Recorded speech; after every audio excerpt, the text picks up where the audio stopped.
I guess I'll start because it's gonna be screaming anyway. I just want to drop a quick video. I like this live feature though. I ain't gotta record and edit it and all that shit.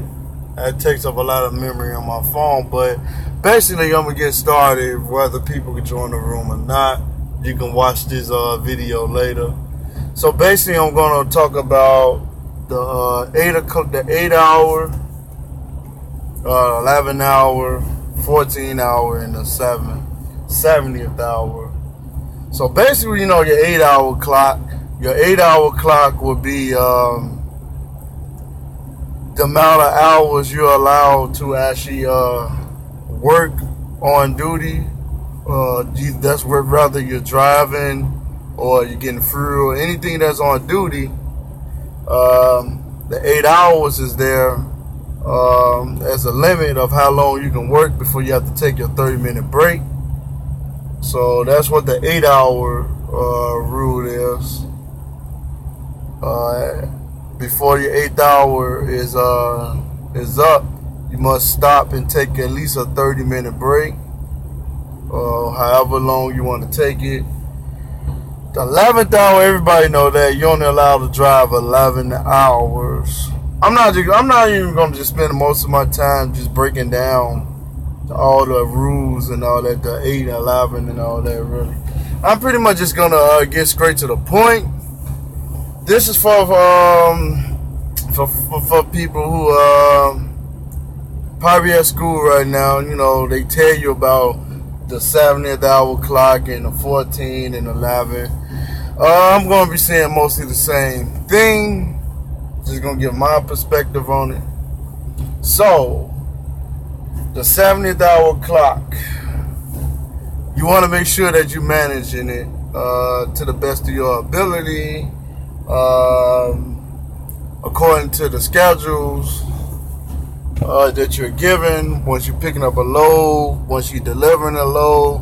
So the way I do it is, only time that I'm on duty, either I'm getting fuel or I'm going on duty for 5 minutes and going on my Qualcomm, and I'm going to the part where it says delivering or pickup.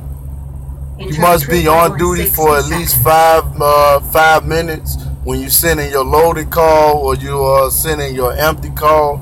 I'm not sure how some companies do, but you're supposed to put that in your logs. So I log on for 5 minutes on duty. That's one of the reasons. But most of the time, when my 70th hour is ticking down, that's because I'm usually just rolling. So the way I like to roll out is I like to drive for at least 4.5 hours straight. That's usually like my minimum. There's times where I rolled out for like 6 hours straight, non-stop. I mean, depends on how I feel, but you know, when I'm on big trips, I like to get anywhere. Trip vital violation. How was this shit required? Let me turn my computer down. But I like to I don't like to be exactly on time when I'm picking up or delivering. Well, mostly when I'm picking up, I'm always an hour early. But if I got a delivery, I like to get there at least 8 to 10 hours early, sometimes a day early. So only time your 70th hour clock should be ticking down if you're going to be on duty driving or getting fuel or your pre-trip.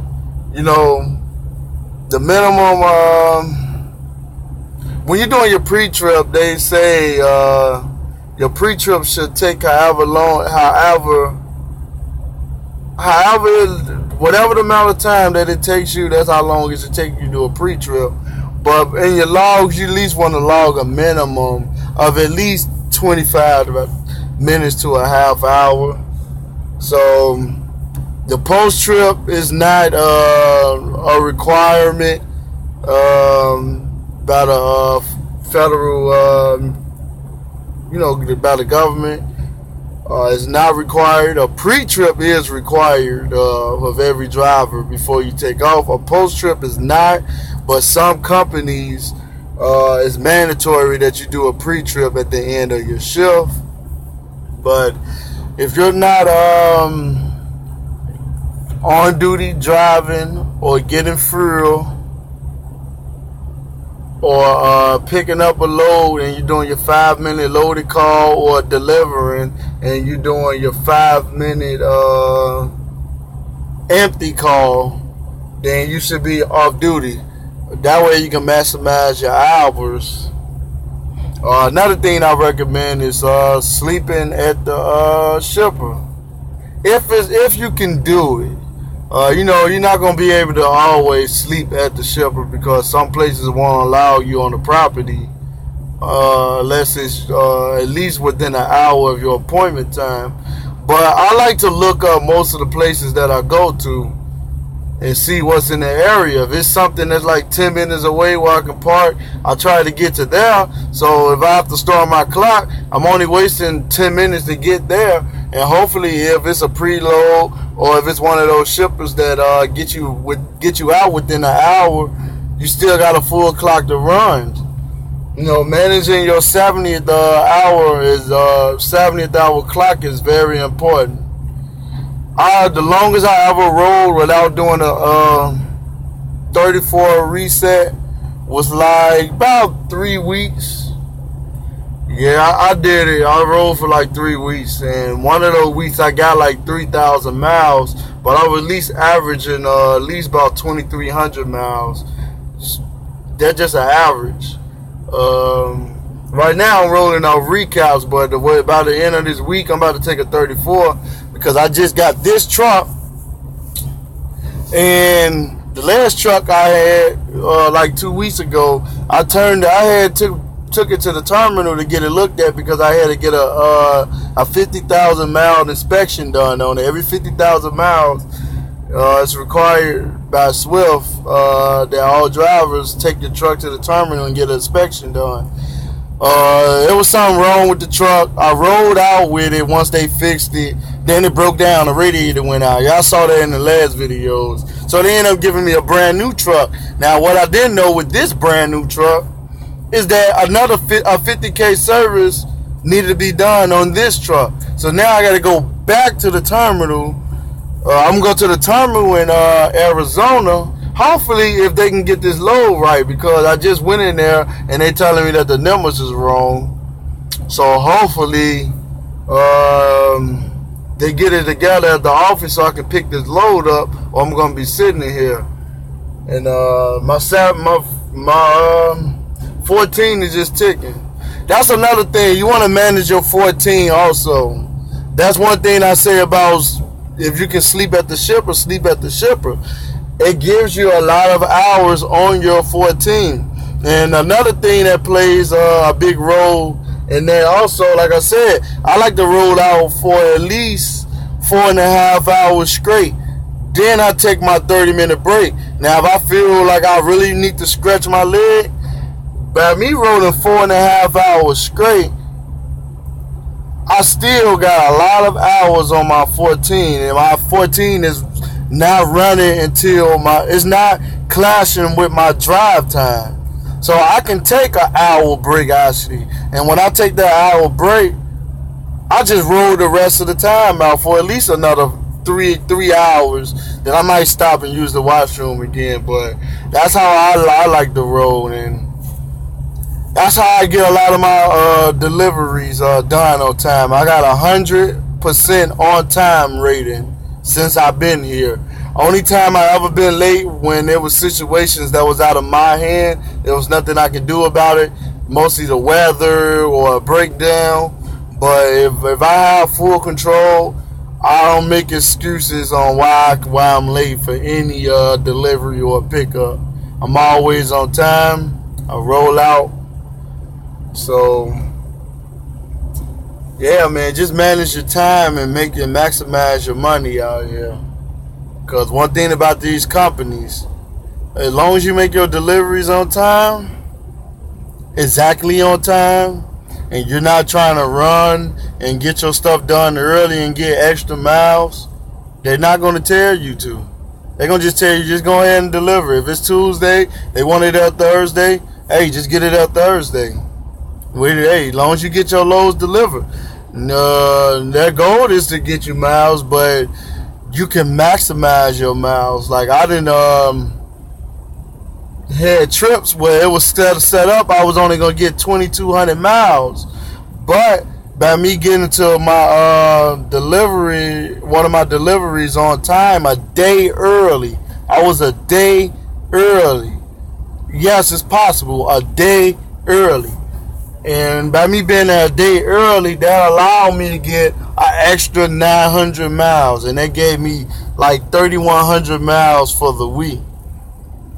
And the way it was set up, if I would have just went according to the schedule, I would never got the 3,100 miles. I would have just got like 2,200 miles that week.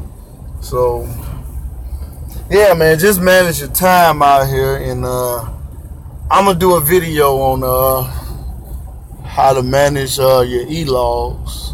I got to get back to doing these tutorials. Yeah, man, I know a lot of my stuff just seems like I'm vlogging, but you know, I got like almost 50 videos now, and sometimes I just been running out of ideas. That's why I'm just using this Go Live feature just to record on the go. Hopefully I get this right. I'll be going down to Vegas. I should be there by Monday or Tuesday. I plan on stopping down in Vegas at this truck stop that's is right in the downtown area, down the street from the MGM hotel or casino, whatever it is. I plan on getting out.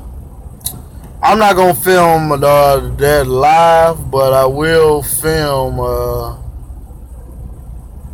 my experience. I've been there a lot of times, but I didn't. When last time I went to Vegas, I wasn't doing YouTube or anything. That was before I even started uploading on YouTube, so I didn't film it. You know, I got this series that I want to keep filming, the life of a trucker. I did like 3 episodes. I might make that one of them. But I got this. I'm in Washington now, and I gotta take this load down to Phoenix, Arizona, and I already pre-planned and pre-tripped my route, so I know what route that I'm gonna take. That's another thing. You want to make sure you pre-plan and pre-trip properly. Yeah, but I'm not gonna hold you guys up that long. But it's been your boy Trucker States, and I am out. Peace.